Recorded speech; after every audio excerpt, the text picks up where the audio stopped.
Mes chers, bienvenue, vous me voyez ici en miroir dans cette vidéo du lundi 2 septembre, semaine du 2 septembre, notre rencontre Anacarte, formes et archétypes qui va être un petit peu mouvante aujourd'hui car j'ai envie de vous montrer ma merveilleuse caravane qui a été vendue, qui s'en va le 22 septembre chez sa nouvelle destinataire. J'en suis très heureuse, je sais qu'elle va être heureuse là-bas, mais je n'ai pas pu résister à l'idée de vous la montrer, de vous montrer simplement cette présence incroyable que j'ai vécue dans cette caravane, en vous présentant mon jeu, en vous accueillant aussi souvent pour des ateliers et des rencontres, en allant de festival en festival.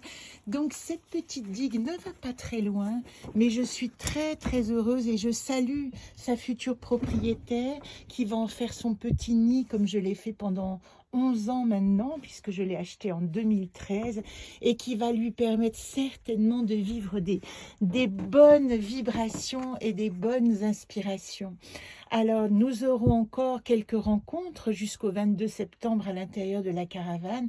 Après, ça se passera différemment.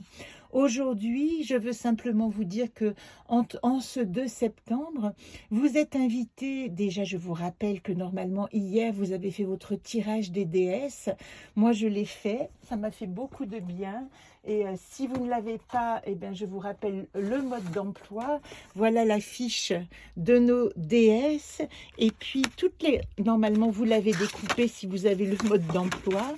Le tirage de la fiche mensuelle des déesses qui se passe le premier et qui nous permet d'aller rencontrer nos archétypes féminins, de les noter d'une manière assez basique et facile et d'essayer de comprendre comment activer les relations entre chacun de ces archétypes, de nos puissances féminines intérieures, de nos déesses intérieures pour trouver des solutions et des réponses.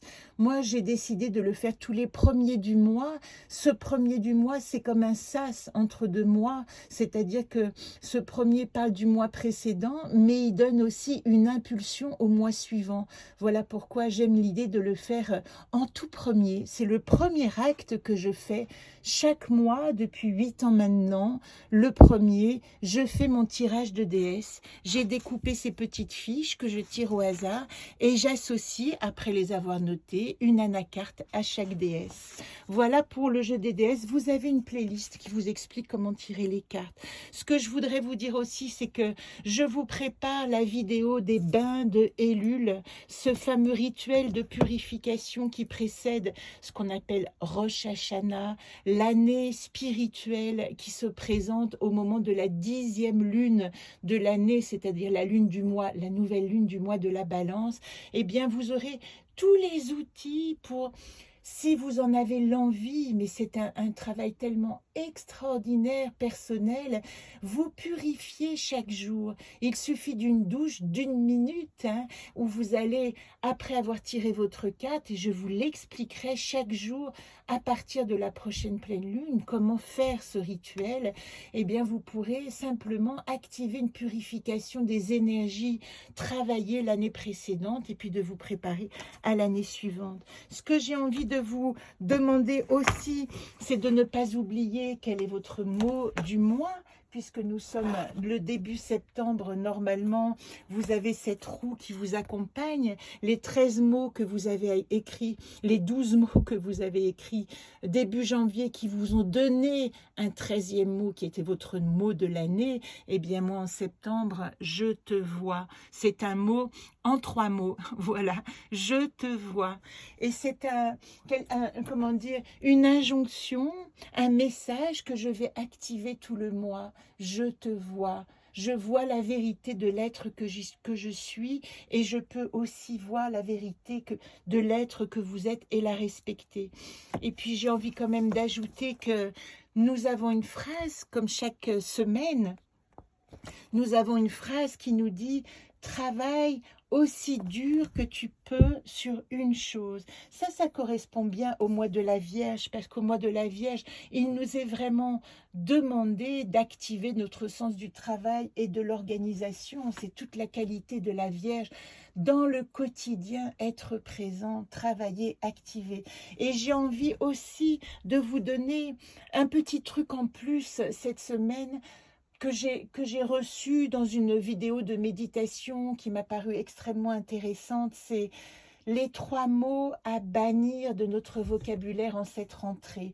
Et ça paraît être des mots anodins ou parfois qui nous paraissent positifs, et pourtant. Le premier mot, en tout cas la première expression, c'est « j'espère ».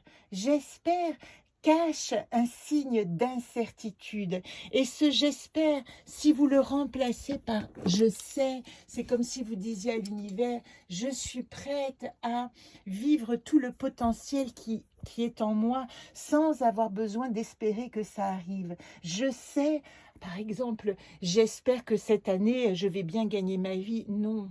Je sais que cette année, l'opulence va m'arriver. Ce j'espère, il vous garde dans un état d'espérance. Et ce qu'il faut, c'est activer la réalité de votre intention. Le deuxième mot, la deuxième expression, c'est « j'ai besoin ». J'ai besoin, c'est un signal de manque. J'ai besoin d'avoir plus d'abondance. Non, je suis dans l'abondance. Activons notre sens du moment présent. Ça va nous permettre aussi simplement d'être déjà à l'endroit où nous avons envie d'être. Et ça, l'univers l'entend. Et puis la troisième expression à bannir, et ça c'est très intéressant parce qu'elle existe dans le jeu des archétypes, c'est « je ne peux pas ». Je ne peux pas, c'est une limitation, c'est un signal négatif qui augure un échec. Ce « je ne peux pas », il est à remplacer par « je peux » et par activer toutes les opportunités. Vous savez que encore dans le jeu, qui est la carte qui dit « je ne peux pas », mais elle dit surtout « quand on me montre où je ne peux pas, je dois tourner mon regard vers ce que je peux ». Utilisez à chaque fois que ce « je ne peux pas » jaillit, toute votre possibilité de dire « ah, si je ne peux pas ça, c'est que je peux autre chose », d'activer les opportunités. Et puis, activer le « je ne peux pas » en « je peux », c'est aussi lui répondre, quand vous avez cette petite phrase qui arrive « je ne peux pas », répondre « et pourquoi pas ?» Et pourquoi pas? Et puis, je voudrais terminer avec cette phrase que j'ai entendue de Greg Braden, qui est un conférencier que j'écoute assez souvent, qui m'intéresse énormément dans sa dimension et sa vision du monde comme espace quantique. À propos de la prière, il dit, il faut, puisque nous allons faire la prière des 13 bains de Élul ce mois-ci, si vous pouvez fonder la prière sur un sentiment, prier comme si nous étions déjà exaucés, nous dit Greg Braden. Et c'est exactement l'idée qui est à conforter, c'est que quand nous exerçons une prière, c'est comme si nous disions au monde, merci de me montrer tout ce potentiel que je suis et que je n'ai plus qu'à réaliser.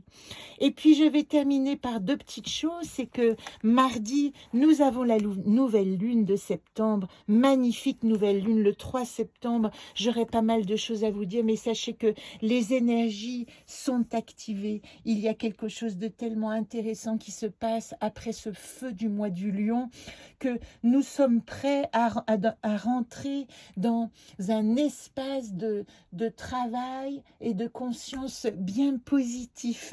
Voilà ce que je voudrais dire. Donc, la 9e gardienne dans le cycle de nouvelle lune, elle est associée à Oulpe, la foi en l'invisible, qui dit « J'accueille les messages de mes rêves, je lâche ce que je sais pour vivre ce qui est ». Elle est la gardienne des rêves et buts de demain. Elle dit aussi, et quand on nous parle ou quand on essaye d'écouter, je parle une langue qui dit tout ce qu'elle pense quand je sais me taire. Allez écouter tous les types de messages, c'est peut-être tout le sens de cette phrase qui va nous accompagner pendant la pleine lune, le cycle de pleine lune, de nouvelle lune, jusqu'à la pleine lune. Et puis je termine en vous disant que nous en sommes à notre 2e semaine avec l'Anacarte Quest. Cette semaine, je vais vous proposer évidemment la relation entre Quest et les hexagrammes du Viking pour décoder sa dimension yang active et sa dimension yin réceptive. Comment est-ce que que je peux apprendre à être légère sans m'enfuir devant tout ce que j'ai à faire. Ben, c'est tout le sens de Quest. Et j'espère que vous allez rentrer de plein pied dans cette rentrée, mais d'une manière extrêmement positive et joyeuse. Je vous embrasse et je vous dis à très vite, puisque mardi, nous aurons rendez-vous pour le tirage sous lune de la nouvelle lune de Elul du mois de septembre, qui nous parle de nos buts et de nos rêves de demain. Très belle semaine à vous.